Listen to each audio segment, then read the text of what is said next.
I just found a brand new way to close $5,000 agency clients using 3 free AI tools, and almost nobody has caught on to this yet. And this isn't some generic sales advice that these gurus talk about. This is literally pre-handling every single objection you could get on a sales call using AI. So by the end of the call, instead of hearing, let me think about it, I need to talk to my wife, you literally turn into a cashier and people are just handing you money with 0 objections. Now, it also just isn't some magic fix that you can go and do overnight, but if you're serious about scaling your agency and you want to do whatever it takes to increase your close rate and start closing more deals, you're going to want to see this. So you're going to need 3 tools for this. It is Fathom AI Note Taker, Google Docs, and then ChatGPT. I have them linked here as well if you want to use these. By the way, if you want this Myro, just shoot me a DM. But basically, Fathom, what this is it basically joins all of your sales calls, whether it's Google Meet, Zoom, whatever it may be. It's going to join all these calls. It's going to record it and then give you the transcript, give you notes from all of your calls. So this is the first thing. This is very crucial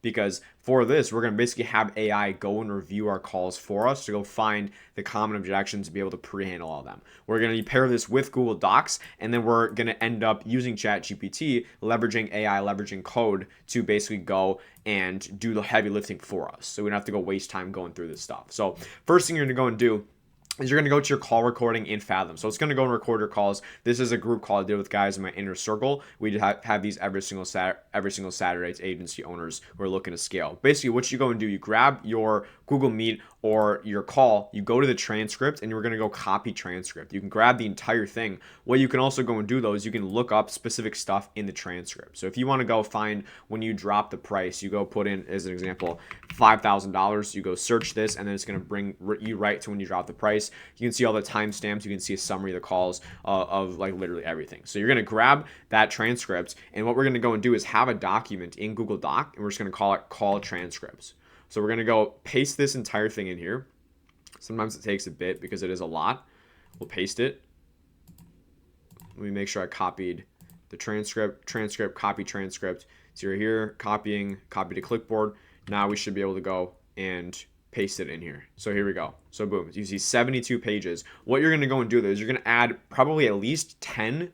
I would say go and add 10 to 15 different calls to a Google Docs. We want to have 10 to 15 calls, because what we're going to go and do, we want statistical significance. Of course, like the more calls the better, but if you upload like 2 calls as an example, those could either be the best calls in the world, the worst calls in the world, but usually 10 to 15 calls is a good range where you're kind of seeing averages play out. Because what we're going to go and do is find the most common objections, and if we only have 2 or 3 calls that we put in there, it's like it was only 2 or 3 calls. It's not a big enough sample size. So the bigger the sample size, the better, right? So that's what we're shooting for, as many calls as possible. So in my actual one, I had like 500 pages, or maybe it's like 1,000 pages of call transcripts, and basically this is like my document.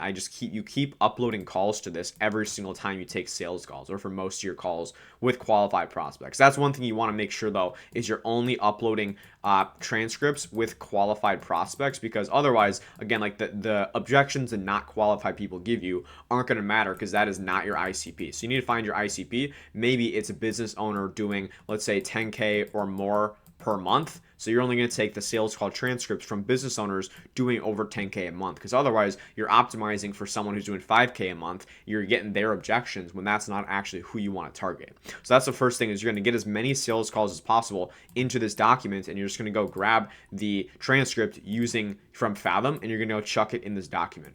What you're going to do then is you're going to go and download it as a PDF. So we're going to go File, we're going to go Download, and we're going to click PDF. Right here, PDF document. It's going to go and download it, and that's finally basically all we do there. Is we just upload to Google Docs, get it as a PDF. Now we're going to just go to ChatGPT, right? This stuff is pretty straightforward, but I'm telling you, it works so well. You go to ChatGPT, we're going to upload the file, so we're going to add photos and files. You're going to upload the file right here, and we're basically going to use this prompt that I have right here. What we want it to do is please go through this and give me the most common objections I get in order from most to least common. So what this is going to go and do is it's going to give us a list of all of our objections from most common to least common, and we are going to be able to see all the objections we get, right? Because if you went through this by yourself, right, 72 pages of a single call. Well, it's because these group calls that I do are like an hour, 30 minutes, so that's a bit longer, but basically, like, you don't want to go waste your time on this. It's not high leverage, but if we want to go take and see what prospects are actually saying and what you can even go and add as well. So I'm going to go and copy and paste this, and we're going to put it in ChatGPT. What we're going to go and what you can go and add as well is, and please give exact quotes from the transcript. So that way, we're not only getting the objections, we're seeing it exactly how they go and say it. So maybe the common objections you get are, oh, I need to think about it. But maybe the prospect says, yeah, it sounds great and XYZ, but I just want to mull it over. I want to sleep on it, right? You could handle that potentially differently if it was that exact objection than if they said, oh, I want to think about it. Because if they say, oh, I want to sleep on it, well, you can take it literally. I got this from Cole Gordon. You can take it literally, take them at their word that they want to go sleep on it. So you say, okay. And I guess considering you're going to go sleep on it, you want to take a night to think about it. I guess when we touch base tomorrow then, after you take a night to sleep on it, if you feel the same way you feel right now at this exact moment about everything I went through, are you 100% good to go or moving forward processing payment tomorrow? Then you're taking them at their word, but you're going to handle that differently than someone who just says, oh, I want to go think about it. Because they're not the two same things. So you're going to go, and we want to ideally get their exact words. But you're going to go plug this into ChatGPT, and you're basically going to go have it give you the common objections. Now, for this case, this is just a group call, so I'm not going to have like objections or something in here. But you basically would just go and send that, and what ChatGPT is going to go and do is it's going to list out your most common objections in order. Which I can tell you, if you run an SMMA and you take sales calls, these are pretty much the common ones you're going to get. Oh, I need to think about it. It's too much money, or I don't have enough money. I got to talk with my spouse. I've gotten burned before. How is this different from what I've tried? How do I know this will work? Et cetera, et cetera, et cetera. Right? These are going to be a lot of the common objections you get. What we want to do though, rather than trying to go and pre-handle these and be some objection handling wizard, because what I've found is objection handling is awesome for posting as an Instagram reel, getting a bunch of views on it. People say, oh, look at this objection handling guy. All I'm going to tell you is all my best clients, the clients that you sign from objection handling, considering it's not like a smoke screen, but from an actual objection handling, going through like these ton of reframes and stuff, they're usually the worst clients to work with. The best ones are the ones who legit had no objections and are just painful on the spot. I can guarantee you those are going to be your best clients. So that's one thing as well, is you can objection handle, but a lot of times what ends up happening is with these people, you end up getting refunds, chargebacks, wherever you may have it, and then they go and they're just not clients you want to work with because they didn't really, like, it wasn't the best fit for them to join in the first place. Right? Because once you get to a point where you understand the stuff, you can genuinely go and close people. So it's just a matter of then incorporating ethics and morals into it. You don't want to close someone on something that's not a good fit for what you have, right?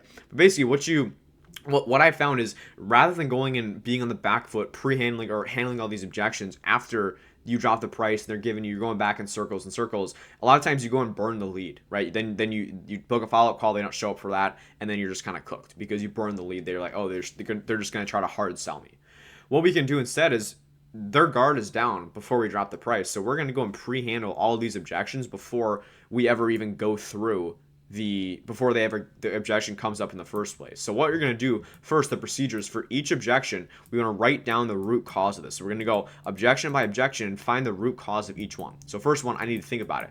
What we're going to go and do is, okay, think about, why would someone say I need to think about it? Well, usually it's because they have no urgency, they don't see the value, the gap, or we can say their problem isn't big enough, or they don't see their problem or the gap between where they are to where they want to be. It's not big enough, right? The bigger this gap is, the easier it's going to be to close them because they're further away from where they want to be, right? So they're going to be more inclined to buy.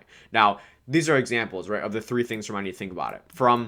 Let's do a couple more. It's too much money. It could be, number one, they don't see the value. That's probably the biggest one here. Or maybe, and part of this as well, if it's logistics money, you can't really go and pre-handle this, right? But no value. Part of this could as well be even just DQing them in the discovery by finding out how much money they make, right? Maybe they say, oh, I'm making $30K a month, but they're like a remodeler and they're taking home like $5K a month in profit, right? Their expenses are like $4K. They only have an extra $1,000 a month. At that point, you just disqualify them, not even get to that in the first place. Same with, I need to talk with my spouse. You ask, are there any other decision makers, right? We're going over the root cause of this and how we can go and pre-handle it. So once you have these three things, or however many, not three things, however many it is of the root cause, we're going to go over how can we pre-handle these. Again, rather than trying to handle it on the back foot, we want to go and ideally just pre-handle it. And by the way, if you want my one-on-one help to basically help you scale your agency, build a full roadmap for you, audit your sales calls, all that stuff, feel free to go book below and apply to work with me one-on-one. And also to get these weekly calls as well. But anyways, we want to go over how we can pre-handle this. So the first one, as an example, we're going to take it one by one. So number one is no urgency. So we're going to go pre-handle how can we build urgency, make sure they have urgency. What we go and do, and this is like I call it the fuel part of the discovery. This would be towards the end if you're familiar with my sales process. We go and ask them, so I guess, is this something you're looking to start going with and implement as soon as possible? Or like, what's your timeline for getting something like this going? Because if they go and tell you, yeah, this is something I'm looking to do like now, like as soon as possible, then you're going to pre-handle a lot of, oh, I need to think about it. Let me mull this over. I need to sleep on it. It's like, well, earlier you told me that this is something you wanted and you genuinely feel like you needed to do as soon as possible. I guess what changed? Because there's something called consistency bias, right? People don't want to go back on their word, or at least most people, but people want to be consistent with what they say. So if you get them to say one thing, and again, we're not trying to trap them as well. So don't take this like we're just trying to hard close people. We're genuinely, if what you feel like you have is 100% going to benefit them, you're doing yourself a disservice not getting it in their hands. Like when I'm on calls to people now, because of how much conviction I have in my product, I genuinely feel bad. Like I feel like I need to get this person to work with me, because otherwise they're going to go along the same way that they've done the last 8 months, and they're going to be in the exact same place and stay stuck and broke from where they are right now, right? But people want to be consistent with their words. So if they go and tell us, hey, I'm looking to do this as soon as possible, that's going to translate towards the end of the call. You're going to remove a lot of those bogus objections in the first place. Now, I need to think about it. Isn't actually a real objection most of the time. It's usually a smoke screen. But you can kind of see what I'm saying here. Like we can just go and ask them, what's your timeline to do something like this? They say, oh, I'm looking to do it now. Okay, perfect. Now, if they say, oh, I'm looking to do it in 6 months. Oh, why 6 months? Well, because I'm going on vacation. I'm busy right now. Then that's another whole objection. But you go and pre-handle this stuff before you get to it after you drop the price, because that's when you're on the back foot. That's when you get perceived as salesy by doing this stuff. Second, maybe they don't see the value. So what you could do for not seeing the value is we would want to. You can't just add value. It's like it's an cumulative. It's not like a 1 + 1 = 2 type thing. It's like bits and pieces from all this stuff. If they don't see the value though, what this could be is a problem in your pitch, but also in your discovery. Maybe you're not digging deep enough into what specifically they're looking for. So I guess, John, I know you've tried a lot of lead generation and stuff in the past before. I guess, what are you looking for ideally? Like, what does a perfect lead look like for you? That way, when you go and pitch them, you tell them, hey, so the leads that we're going to generate you are X, are Y, and are Z. And you're literally repeating exactly what they told you. That would be a way to go and pre-handle this. And the gap isn't big enough. So they don't realize they have a problem. What we can go and do instantly is, hey, John, so I know I reached out to you. I know you booked in with me. I guess, what were you kind of looking to get out of the call today? I mean, how can I help you out? Well, yeah, I'm mainly just looking for more leads. Okay, more leads, like how so? Well, I mean, obviously I want more leads coming in. We just don't have enough leads right now. Oh, you don't have enough right now? Like, how do you mean? Well, like we're getting leads, but they're just not coming in consistently enough. We don't really know where the next deal is coming from. Okay, how long has that been going on for where you haven't really known where the next deal is coming from, man? Well, it's been going on the last, like, I would say on and off year or two. Last year or two. Wow, okay. I mean, have you found anything to fix this? No, man, I haven't. That's why I'm on the call. Gotcha. You see, we're just expanding the gap, and that's part of like having a good discovery is we want to expand that gap and just really show them their exact situation. We want to put a microscope on their situation and show them the truth, because a lot of people they don't see the truth, and that's why stuff like consultants exist, because it's easy. Like people don't see their own faults typically, right? So they need someone else to show them, and that's what your job is to uncover the truth. And again, maybe the problem isn't that big, then you can go and be upfront with that, right? But basically that's all we're doing is going over how can we go and pre-handle these, and we're going to repeat this for every single common objection you get until we literally pre-handle everything.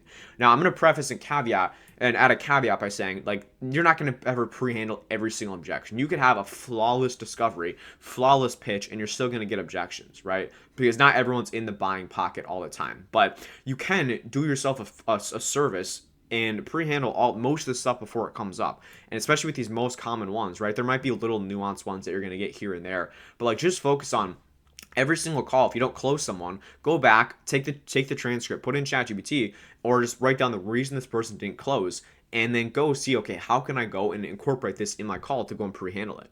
Because then what you're doing is maybe you take 10 sales calls, maybe you close 1 out of 10, so you're closing at 10%. But from those calls, maybe you find there's 2 to 3 common objections. What you go and do then is we pre-handle these 2 to 3 common objections, and then all of a sudden you go from closing 1 out of 10 because you pre-handle these 2 to 3 more. Now you're closing an extra 2 that you wouldn't have otherwise closed before. Now you're closing 3 out of 10, which is then 30%.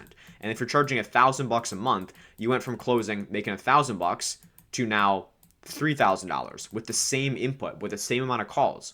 And then imagine you go start booking more calls. You're taking 20 a week. Then you're closing 6 out of 20. Then you realize, then you go and look, okay, why did these other 14 not close? Well, it's because this common objection right here. You go and pre-handle that, and now you're closing 10 out of 20, as an example. Right now, it's not always going to be exponential, but right when you start doing this, especially if you haven't done this before, you're going to see it's going to be like this. It's going to shoot up, then it's going to plateau a bit because there's only, again, so much you can do. But everyone should be incorporating this into their business. And again, if you want this full Miro board, feel free to shoot me a DM on Instagram. And if you want my one-on-one help to help you basically scale your agency with calls every single week with me personally, basically I have a full roadmap built out for you. Whether you're at 0, you want to start the agency and scale up. Maybe you're making 1, 2K a month, want to scale to 10. Maybe you're doing 10K a month, you want to scale to 40, 50, 60K. Then you're in the right place. If you want to apply to work with me, go click below. Other than that, though, if you want to see a more in-depth breakdown of the sales process, of the actual discovery that I go through, and kind of see how I do it in action, feel free to go check the video out on the screen. I'll link it right here, and you can go see exactly how I'll go and pre-handle a lot of these objections so you can have an idea of this process that I use so you can go and replicate it. So I'll see you there.